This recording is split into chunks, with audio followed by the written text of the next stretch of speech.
Good morning, everybody. I'm Jerry Shields, and today we are going to take a look and see if any of that crazy hurricane activity in the Atlantic Basin is going to impact anywhere in Canada.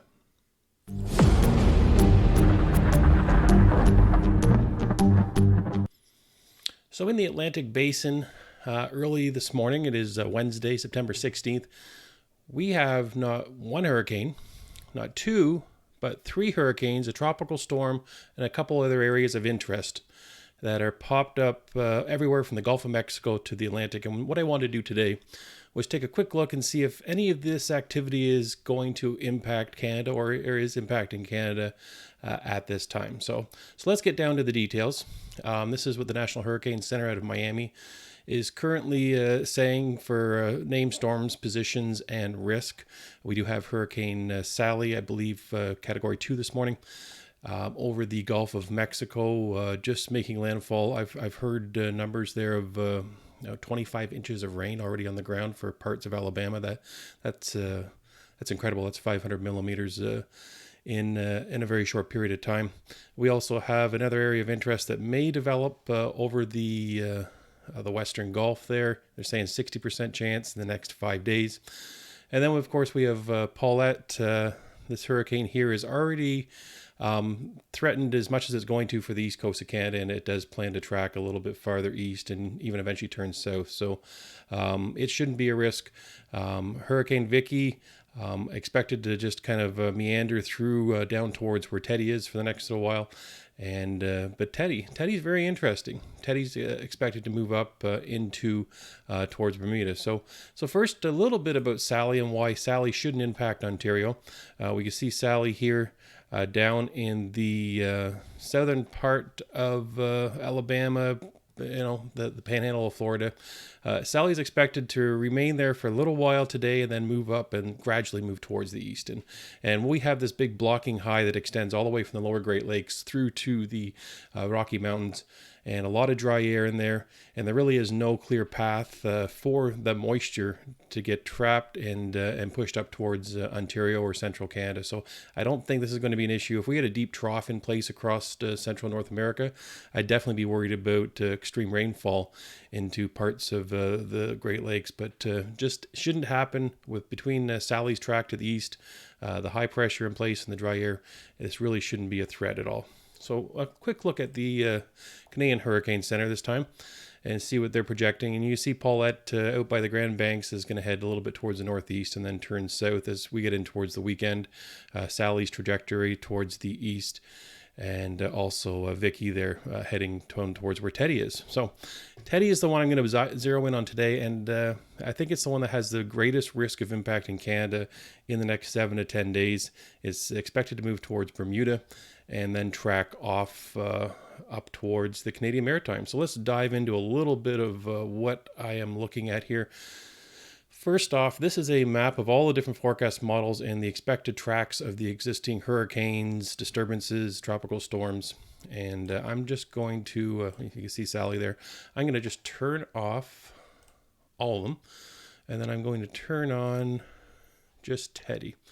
So this is Hurricane Teddy, expected to become a major hurricane in the next several days and track up towards the Canadian East Coast. It wasn't even 2 days ago, 48 hours, maybe 72, that Teddy was expected to move anywhere from the East Coast United States all the way up to missing North America altogether. The models are becoming a little tighter now. We do see it heading towards Bermuda and heading up. And just so you know what you're looking at, this is kind of a spaghetti plot of all the different models, all the different ensembles, all the possible forecasts, and all on one map here. So what I plan to do is I'm going to turn off a lot of this noise, and we can dive into the details even a little bit more and see what's really happening. So here we are with the National Hurricane Track out of Miami. That's expected track, and as we see, it's heading right up towards Bermuda, according to the official track. And I like to dive in and see why they're thinking that.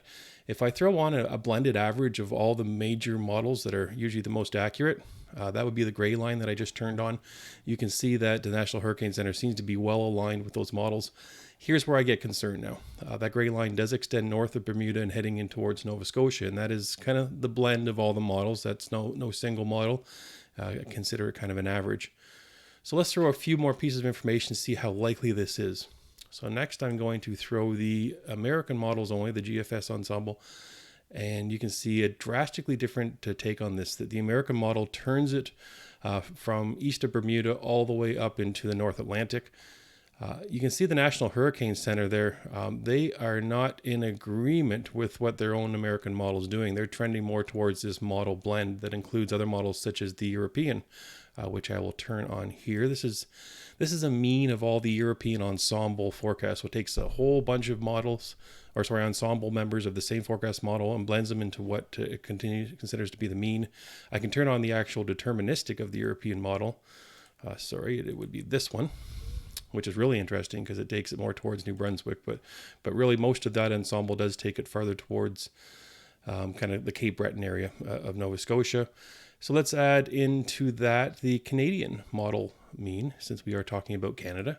And here we are with the yellow line being the Canadian mean, and it also takes it up towards Cape Breton and the European. So looking at this, we can see right away there's really good agreement in the models for this storm, for this Hurricane Teddy, as it heads towards Bermuda. It's going to turn somewhere just south of Bermuda and start heading north. Hopefully it misses Bermuda. But then it does track in towards the Canadian Maritime provinces. The yellow line being the Canadian mean forecast, the orange line being the European, the red being the American. Now let's hope the red one's right. But right now, the blend of the models suggests that this storm could threaten the Canadian Maritimes. And just going to see if I can pull up a time frame here. 1 second. There we go. So this is saying that 206, so about looks like somewhere in the neighborhood of 6 to 7 days out. It's forecasted for the storm to be in that position. So that would be next Monday, Tuesday. If the storm is going to be threatening Nova Scotia, that would be the time frame that we're expecting it to move up. So one little piece of information I just want to add a little bit more to it. Just to show a little bit more confidence or lack thereof. Here's the American ensemble. This is all the different model or ensemble members thrown onto one map. We can see that almost every single one of those American models are missing the Canadian Maritimes to the east. So there is still a chance that this could turn east if this certain model is right. In fact, it's overwhelming. This model doesn't even consider hitting Nova Scotia to be an option. I did have it there in the last couple of days. It's been jumping around. My confidence isn't extremely high in that. Here's the European model ensemble members, and you can see it blankets everything from pretty close to Boston all the way out into the North Atlantic and missing Newfoundland. So at the end of the day, what we're saying here is that if we put all this information on, there's our possibility of where this hurricane could end up, anywhere from Boston to missing the Canadian Maritimes. But when we peel back the layers and we look at the products that we have more confidence in this case, this is the European, we look at the individuals and we pull out the American mean, since it seems to be the outlier today, then this is a potential track. And we can see that the Hurricane Center for both Canada and US are in agreement as to where it's going to go up until it reaches Bermuda. After that is the mystery. So definitely stay tuned and keep watching the storm if you're in the Canadian Maritimes or have friends and family out there.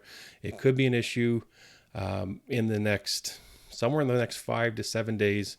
So that'll be somewhere towards the end of this weekend and next week. So hopefully this was helpful, a little educational as how we come up with the probabilities and guessing where things are going to end up. I am Jerry Shields at Shields Weather, and if you like this video, definitely subscribe, and there'll be more to come. Take care and stay safe out there, everyone. Goodbye.